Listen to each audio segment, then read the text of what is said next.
اللهم لبيك لبيك اللهم لبيك لبيك لا شريك لك لبيك لا شريك لك لبيك إن الحمد والنعمة والنعمة لك والملك لك والملك لا شريك لك لبيك اللهم لبيك لبيك اللهم لبيك لبيك لا شريك لك لبيك لا شريك لك لبيك إن الحمد والنعمة والنعمة لك والملك لك والملك لا شريك لك. بسم الله الرحمن الرحيم. الحمد لله رب العالمين والصلاة والسلام الأتمان الأكملان على خاتم الأنبياء وسيد المرسلين وعلى آله وصحبه أجمعين ومن تبعهم بإحسان إلى يوم الدين. أما بعد، أعوذ بالله من الشيطان الرجيم. بسم الله الرحمن الرحيم. وأتم الحج والعمرة لله رب اشرح لي صدري ويسر لي أمري واحلل عقدة من لساني يفقه قولي. محترم ناظرین کرام، فضائل حج اس سیریز میں آج ہم پھر سے آپ کا استقبال کرتے ہیں. السلام علیکم ورحمۃ اللہ وبرکاتہ. شاید آپ کو یاد ہو کہ پچھلے درس میں ہم نے آپ کو بتایا تھا عمرے کا مسنون طریقہ کیا ہے. آج میں لے کر حاضر ہوا ہوں ایک نیا ٹاپک کہ حج کتنے طرح کے ہوتے ہیں، حج کی قسمیں کتنی ہیں اور ان کی ادائیگی کا مسنون طریقہ کیا ہے. حج نبی صلی اللہ علیہ وسلم کی زندگی کا مطالعہ کرنے، نصوص کتاب و سنت کے پڑھنے کے بعد جس چیز کا ہمیں علم ہوتا ہے، جو نتیجہ ہم اخذ کرتے ہیں، اس سے پتہ چلتا ہے کہ حج کی 3 قسمیں ہیں. حج تمتع نمبر 1، حج افراد نمبر 2، حج قران نمبر 3. اور یہ تینوں قسم کے حج اسلام میں جائز اور مشروع ہیں. انسان ان تینوں میں سے جس قسم کا بھی حج کرنا چاہے وہ کر سکتا ہے. جیسا کہ صحیح بخاری کتاب المناسک باب التمتع والاقران والافراد بالحج میں حضرت عائشہ رضی اللہ تعالی عنہ سے مروی ہے. وہ کہتی ہیں خرجنا مع رسول اللہ صلی اللہ علیہ وسلم عام حجۃ الوداع، کہ ہم لوگ نبی صلی اللہ علیہ وسلم کے ساتھ حجۃ الوداع کے موقع پر حج کے لیے نکلے. فمنا من اہل بعمرۃ ومنا من اہل بحج وعمرۃ ومنا من اہل بحج، متفق علیہ. تو ہم میں سے بعض لوگوں نے صرف عمرے کا احرام باندھا، کچھ دوسرے لوگوں نے حج اور عمرہ دونوں کا احرام باندھا یعنی حج قران کا، اور کچھ لوگ ایسے بھی تھے جنہوں نے صرف حج کا احرام باندھا یعنی حج افراد کا. اس حدیث سے پتہ چلتا ہے کہ حج کی 3 قسمیں ہیں جو حدیث رسول سے ثابت ہیں: حج تمتع، حج قران اور حج افراد. البتہ حج تمتع کیا ہے، قران کسے کہتے ہیں اور افراد کی تعریف کیا ہے، یہ جاننا بہت اہم ہے. ان کے ارکان کیا ہیں، واجبات کیا ہیں، مستحبات و مسنونات کیا ہیں، یہ ہمیں جاننا از حد ضروری. تو آئیے ہم سب سے پہلے تمتع کسے کہتے ہیں، اس کے ارکان و واجبات کیا ہیں، ان کے احکام کیا ہیں، ہم اسے آپ کے سامنے قدر تفصیل سے بیان کرتے ہیں. حج تمتع اس کا لغوی معنی ہے الانتفاع، فائدہ اٹھانا، فائدہ حاصل کرنا. تمتع یتمتع تمتعا، فائدہ اٹھانا، فائدہ حاصل کرنا. شریعت کی اصطلاح میں حج تمتع کہتے ہیں کہ انسان حج کے مہینے میں میقات پہنچ کر سب سے پہلے عمرے کا احرام باندھے، عمرے کا احرام باندھ کر مکہ مکرمہ آئے اور عمرہ مکمل کرنے کے بعد اپنا احرام کھول دے، اتار دے اور ایام حج کا انتظار کرے. پھر جب 8 ذی الحجہ کا دن آ جائے تو دوبارہ مکہ مکرمہ ہی سے جو اس کی رہائش گاہ ہے وہاں سے وہ از سر نو پھر سے حج کا احرام باندھے اور تلبیہ پکارتے ہوئے مینا کو روانہ ہو. یہ ہے حج تمتع. حج تمتع اس کا نام اس لیے پڑا کیونکہ انسان ایک ہی سفر میں حج کے مہینے کے اندر حج کے ساتھ ساتھ عمرہ بھی ادا کرتا اور دونوں کا لطف اور فائدہ اٹھاتا ہے. اور تمتع کے معنی فائدہ اٹھانے کے ہیں. یہ اس کی وجہ تسمیہ ہے، اس کو حج تمتع کیوں کہا جاتا ہے. حج تمتع یہ سب سے افضل حج ہے، یعنی حج کی جتنی قسمیں میں نے آپ کے سامنے بیان کی، افراد، قران اور تمتع، ان تینوں قسموں میں سب سے افضل ترین حج حج تمتع ہے۔ حضرت عبداللہ بن عمر، حضرت عبداللہ بن زبیر، حضرت عبداللہ بن عباس، حضرت عائشہ اور حضرت حسن رضی اللہ عنہم اجمعین اسی کے قائل ہیں کہ حج تمتع یہ افضل ترین حج ہے۔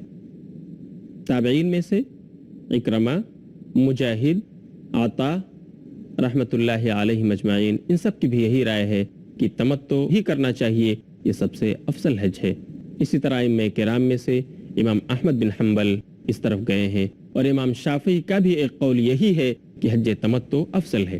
سب سے پہلی دلیل یہ ہے کہ اللہ رب العالمین نے تمتع کا ذکر صریح الفاظ میں قرآن کریم کے اندر کیا ہے۔ سورہ بقرہ سورۃ نمبر 2 اور آیت نمبر 196 میں اللہ ارشاد فرماتا ہے فَمَن تَمَتَّعَ بِالْعُمْرَةِ إِلَى الْحَجِّ فَمَا اسْتَيْسَرَ مِنَ الْهَدْيِ، کہ جو بھی انسان حج کے ساتھ ساتھ عمرے کا فائدہ اٹھا لے تو جو بھی قربانی اسے میسر ہو کر ڈالے۔ اللہ رب العالمین نے صریح الفاظ میں تمتع کا ذکر قرآن کریم میں فرمایا ہے، جبکہ حج کی جو دوسری قسمیں ہیں افراد اور قران، صریح الفاظ میں قرآن کے اندر اس کا تذکرہ موجود نہیں ہے۔ یہ پہلی دلیل ہے کہ حج تمتع افضل ہے۔ دوسری دلیل یہ ہے کہ نبی صلی اللہ علیہ وسلم نے حجۃ الوداع کے موقع پر لوگوں کو حکم فرمایا، لوگوں حج تمتع کرو۔ چنانچہ وہ لوگ جو حج کا احرام باندھ چکے تھے لیکن اپنے ساتھ قربانی کا جانور نہیں لائے تھے، اگرچہ کہ انہیں کچھ تردد ہوا، وہ شک و شبہے میں تذبذب میں پڑ گئے، لیکن اللہ کے رسول نے جب یہ کہا کہ لوگو اگر میں اپنے ساتھ قربانی کا جانور نہ لایا ہوتا تو میں بھی اپنے حج کے احرام کو، حج کی نیت کو عمرے میں بدل لیتا اور میں بھی حج تمتع کرتا۔ تب لوگوں کو یقین ہوا اور لوگوں نے اپنے حج کے احرام کو عمرے میں تبدیل کر دیا، اور اس طرح حج کے ساتھ عمرہ بھی ادا کیا، اور حج تمتع اور متمتع کہلائے حج تمتع لوگوں نے ادا کیا۔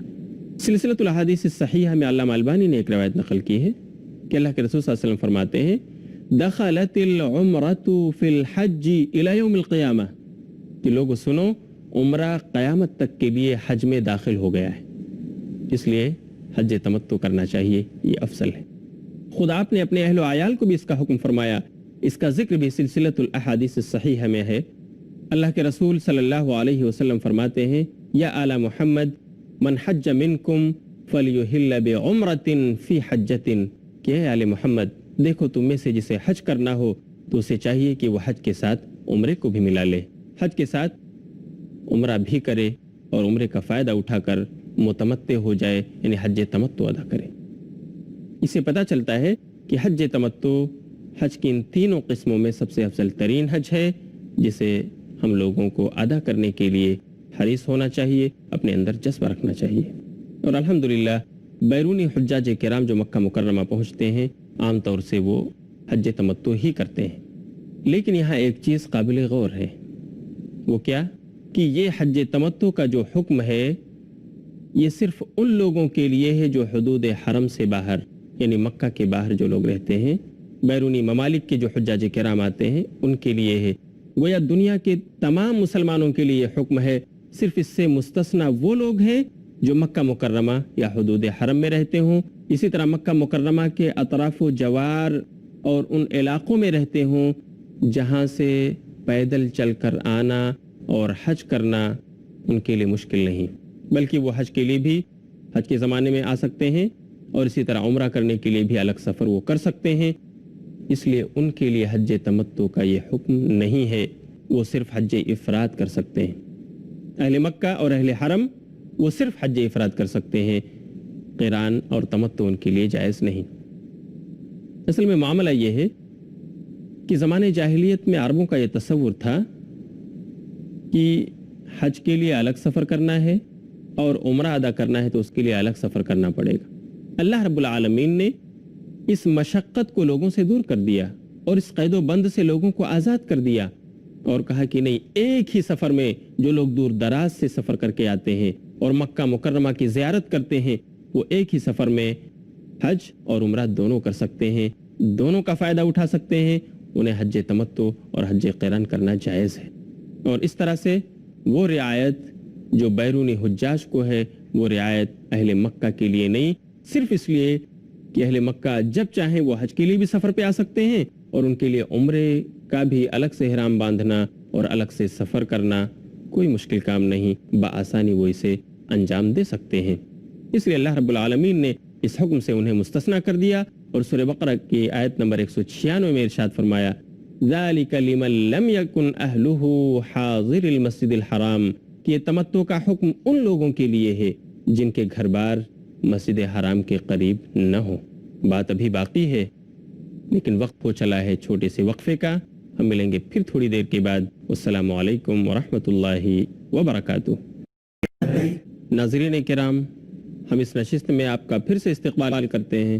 السلام علیکم ورحمۃ اللہ وبرکاتہ۔ میں نے آپ کو وقفے سے پہلے بتایا تھا کہ حج کی 3 قسمیں ہیں اور ان میں سب سے افضل ترین حج حج تمتع ہے، جس میں انسان کو پہلے عمرہ اور پھر حج کرنا ہوتا ہے۔ عمرے کا مسنون طریقہ کیا ہے یہ میں آپ کو پچھلے درس میں بتا چکا ہوں تفصیل کے ساتھ۔ میں اس ایپیسوڈ میں آپ کو بتاؤں گا کہ حج کا مسنون طریقہ کیا ہے، حج تمتع آپ کیسے ادا کریں۔ حج تمتع کرنے والے کو سب سے پہلے میقات جا کر عمرے کا احرام پہننا چاہیے اور مکہ مکرمہ آ کر عمرہ ادا کرنے کے بعد اسے اپنا احرام کھول دینا چاہیے، اتار دینا چاہیے اور حلال ہو جانا چاہیے، اور پھر ایام حج کا انتظار کرنا چاہیے۔ جب ایام حج آ جائیں تو اسے دوبارہ اثر نو حج کا احرام پہننا چاہیے۔ 8 ذی الحجہ کا نام یوم الترویہ ہے۔ یوم الترویہ آنے پر مکہ مکرمہ سے اپنی رہائش گاہ ہی سے، مکہ مکرمہ میں جہاں حاجی ٹھہرا ہوا ہے وہاں اپنی رہائش گاہ ہی سے، یعنی اپنے ہوٹل سے، اپنے فندق سے یا اپنے گھر سے، جو حج تمتع کرنے والا ہے اسے چاہیے کہ وہ حج کا احرام پہنے اور حج کی نیت سے لبیک حجن کے الفاظ ادا کرتے ہوئے مینا روانہ ہو۔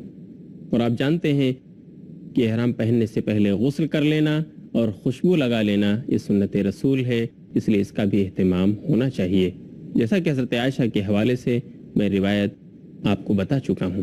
حج تمتع کرنے والے کو 8 ذی الحجہ یوم الترویہ کے دن اپنے گھر ہی سے احرام باندھ کر، یعنی اپنی قیام گاہ سے احرام باندھ کر مینا کے لیے روانہ ہونا چاہیے، جیسا کہ صحیح مسلم کتاب الحج باب فی المواقیت میں مروی ہے کہ نبی صلی اللہ علیہ وسلم نے فرمایا وہ لوگ جو مکہ میں مقیم ہیں وہ اپنے گھروں ہی سے احرام باندھ کر نکلیں، حتیٰ کہ مکہ کے لوگ جو مقامی باشندے ہیں انہیں بھی حج کی نیت سے اپنے گھروں ہی سے احرام باندھنا چاہیے اور مینا کی طرف روانہ ہونا چاہیے۔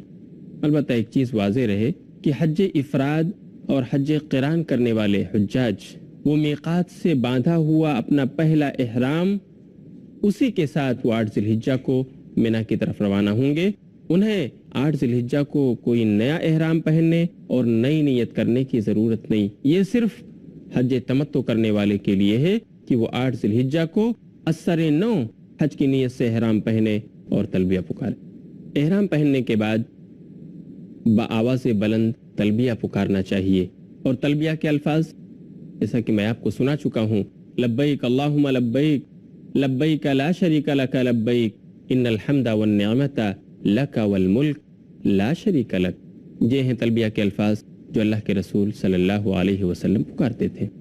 اور پھر 8 ذی الحجہ کو ظہر سے پہلے تلبیہ پکارتے ہوئے مینا کے لیے روانہ ہو جانا چاہیے، اور وہاں پہنچ کر ظہر، عصر، مغرب، عشاء اور اسی طرح 9 ذی الحجہ کی نماز فجر جماعت کے ساتھ اپنے اپنے وقت پر قصر کر کے، یعنی 2 رکعت ادا کرنا چاہیے۔ یہ بھی سنت رسول ہے، جیسا کہ صحیح مسلم کتاب الحج باب حجۃ النبی میں حضرت جابر رضی اللہ تعالیٰ عنہ سے مروی ہے۔ وہ کہتے ہیں کہ جب 8 ذی الحجہ کا دن آیا یعنی یوم الترویہ، تو صحابہ کرام نے اپنے اپنے مقام سے احرام باندھا۔ نبی صلی اللہ علیہ وسلم بھی سواری پر سوار ہو کر احرام باندھ کر نکلے، اور آپ نے مینا پہنچ کر ظہر، عصر، مغرب، عشاء اور 9 ذی الحجہ کی نماز فجر آپ نے 2 رکعت کر کے ادا کی، اور اس طرح آپ وہاں ٹھہرے رہے یہاں تک کہ جب سورج نکل آیا تو روشنی پھیل جانے کے بعد آپ عرفات کو روانہ ہوئے۔ یہ ہے نبی صلی اللہ علیہ وسلم کی سنت حج تمتع کرنے والے کے لیے کہ وہ وہاں پہنچ کر یہ 5 نمازیں میدان منا کے اندر باجماعت ادا کرے اور قصر کر کے یعنی 2 رکعت پڑھے۔ پھر 9 ذی الحجہ کو نماز فجر ادا کرنے کے بعد جب سورج پوری طرح روشن ہو جائے، روشنی پھیل جائے یعنی چاشت کا وقت ہو جائے، تو انسان کو عرفات کے لیے روانہ ہونا چاہیے اور حاجی کو یہاں سے عرفات جانا چاہیے۔ البتہ عرفات جاتے ہوئے راستے میں وادی نمیرہ کے اندر وقوف کرنا یہ سنت رسول ہے۔ اگر موقع ملے، بہت زیادہ رش نہ ہو اور بھیڑ بھاڑ ایسی نہ ہو، تو انسان کو سب سے پہلے عرفات نہ جا کر راستے میں وادی نمیرہ کے اندر ٹھہرنا چاہیے اور 9 ذی الحجہ کو وادی نمیرہ سے زوال آفتاب کے بعد عرفات کے میدان میں گھسنا چاہیے اور وہاں پہنچ کر امام حج کا خطبہ سننا چاہیے اور پھر عصر کے وقت ظہر اور عصر کی دونوں نمازیں 1 اذان اور 2 اقامت کے ساتھ 2 رکعت کر کے ادا کرنا چاہیے۔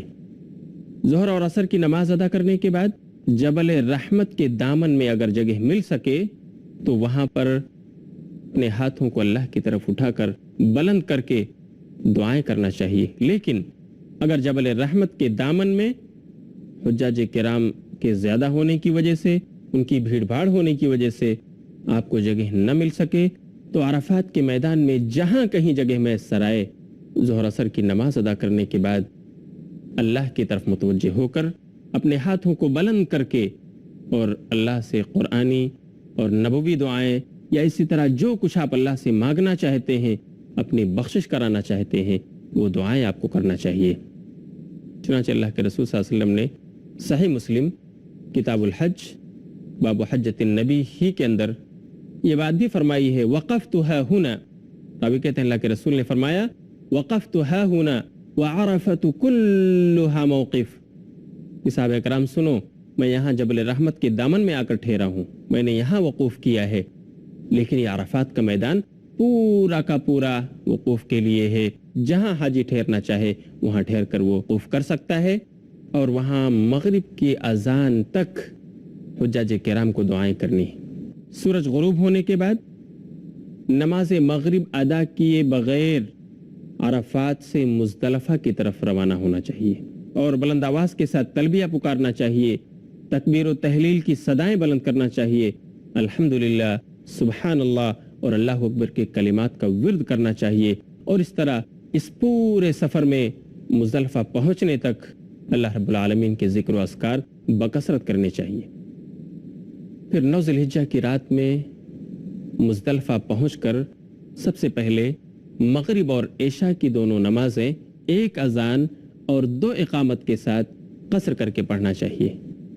نماز کے بعد مزدلفہ کے میدان میں اگر مشعر حرام کے بغل میں جگہ مل سکے یا مشعر حرام کے پاس جگہ مل سکے تو یہ افضل ہے، اور اگر مشعر حرام کے دامن میں آپ کو جگہ نہ ملے تو مزدلفہ پورا کا پورا وہ قیام کے لیے ہے۔ نماز مغرب اور عشاء کی ادائیگی کے بعد انسان کو سو کر کے رات گزارنا چاہیے، بجائے اس کے کہ وہ جاگ کر عبادت کرے۔ مزدلفہ کے میدان میں سونا یہ بھی عبادت الہی ہے، جس کا ذکر صحیح مسلم کتاب الحج باب حجۃ النبی میں ہے۔ صحابی کہتے ہیں کہ اللہ کے رسول صلی اللہ علیہ وسلم مزدلفہ پہنچے تو آپ نے مغرب اور عشاء کی نماز 1 اذان اور 2 اقامت کے ساتھ آپ نے قصر کے ساتھ پڑھائی، اور اس درمیان یعنی مغرب اور عشاء کی نماز کے درمیان آپ نے کوئی نفل نماز وغیرہ ادا نہیں کی، اور نماز کے بعد آپ طلوع فجر تک وہاں پر آرام فرماتے رہے، یعنی سوتے رہے۔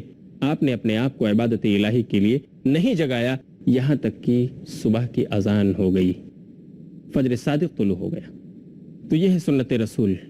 مزدلفہ کے میدان میں انسان کو مغرب اور عشاء کی نماز کے بعد سو کر کے رات گزارنا چاہیے یہاں تک کہ فجر کی اذان ہو جائے۔